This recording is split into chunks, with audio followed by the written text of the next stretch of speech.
Hello everyone, welcome to the 8th week of the Business Management Capstone course. I would like to begin with the reports. I just want to say keep it up, everyone's doing a fantastic job. I'm even seeing the charts integrated with the reports now.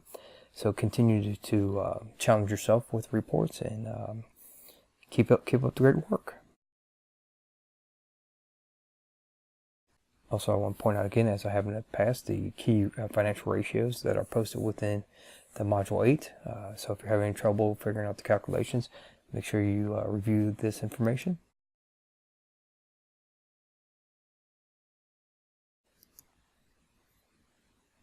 Okay, so the reason why I have this picture here is now we have every single team sitting at the table, meaning that Action Forward has made a huge leap this week. And once we get into the numbers, you're going to see this, but I just want to commend them on their hard work and just keep an eye out for them. So by the numbers, currently, as we said last week, there's over 2,200 teams with over 140 different colleges and universities competing in the global simulation. Currently, we have one team that is tied for 10th place, which is amazing. And it is Electric Eye, so great job. Now, keep in mind, they haven't been ranked at all as of this moment, and now they're ranked 10th. So any one of you can jump up there in the top 100, and as you can see, even within the top 10. Okay, so now let's go ahead and take a look at the scoreboard.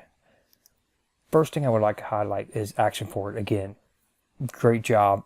Look at this huge leap they made from year 8 to year 9, plus 58. And then, of course, the game to date, Electric Eye is at 109, including their bonus point. Capture Life is right behind them with 102. Digi Squad, they're at 100. Boost is 95, and Action Forward is at 55. But if they continue to make the leaps that they just did, they will be within 100 before you know it. Okay, earnings per share. Look what Team A did. Year 8, there was minus 240. Year 9, they're positive 294. That's awesome. As you can see, B, C, D, and E, they're all meeting expectations. Return to equity. We have Team A. Year 8, there was minus 38. Now at year 9, they're positive 45 and meeting expectations. As you can see, B, D, and E are all meeting expectations, with C being the highest. D Digi Squad dropped a little bit, but I'm sure they're going to be okay. Stock price, year 8, Team A went from 525 to year 9 to 5026. Fantastic. And then we have B, C, D, and E. They're all meeting expectations, with the highest of E at 247. Credit rating. Look at this again. Team A. Year 8 was C minus, now they're A minus. Fantastic. And then B, C, D, and E, they're all A minus, or A plus. Great job. Image rating, A went from 68 to 72 in year 9. B, C, D, and E, of course, they're all meeting expectations, with the best of being B. So now we'll get to the assignments for this week. So the course participation I'll talk about here in a moment. Of course, you're going to do the Learn Smart. You're going to do a different case study. You actually this time also will be doing the mid-game peer evaluations, which I'll talk to you about here in a moment. Of course, you'll do the year 10 reports in Globus, and also you'll do the decisions for year 10. And you'll go ahead and complete the chapter 6 quiz too.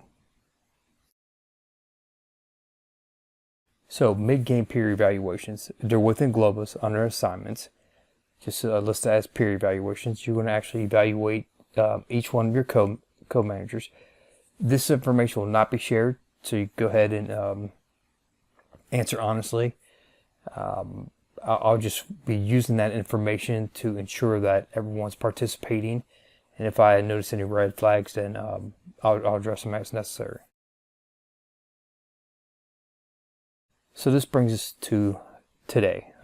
Obviously, if you're watching it on Monday. So the course participation, which each team's going to do, is they're going to select their top 10 topics so far midway through the semester that they found that's most valuable not only within Globus, but what they believe they can bring into the future if they start their own company or work for a company. So I want everybody within the team to participate. So I want you to create a presentation. I don't care if you use PowerPoint or Prezi, whichever presentation mode you want to use. The only caveat here is you have to include audio or video within a presentation. I don't want to just be slides for the person reviewing it to try to figure out what you're trying to get across. So obviously you're going to be creating a presentation, and then you're going to have to at least have audio over the presentation, similar like what I'm doing right now, where you see a slide and I'm talking. Now you can do it a lot of different ways. If you want to keep it simple, you can just use PowerPoint and do the audio per slide within PowerPoint. Keep in mind, every team member has to contribute. So if there's 10 different items, and if you only have 2 team members, you should be 5 each. It should be evenly divided up as best as possible. It's not going to be just one person doing all the audio. I want everyone to participate. So now with this assignment, you can work on it on Monday. Obviously, we always meet online at 6 o'clock, so this is going to be your time to meet if you want to. If your team chooses to meet at a different time, that's fine too. That's up to the team. You don't have to meet at 6 o'clock on Monday. Now with that said, as you can see in bold, all teams must submit the presentation by 10/19, 11:59 p.m., which is Friday. The reason being is you're going to be uploading your presentation to the discussion board, the class participation discussion board. And then by Sunday night, everyone's going to have to go in there and review at least 2 of them. And this individually, of course. So individually, you're going to have to review at least 2 other presentations by different teams and make a comment about them. What you agree upon, what you felt like, maybe you added that they didn't, or whatever. Obviously, keep it all positive. So I'm expecting a lot here, because you have all week long. You have all up till Friday to post it, and then you have Saturday and Sunday to make your replies. As always, please contact me if you have any questions pertaining to the assignments. Everyone have a great week.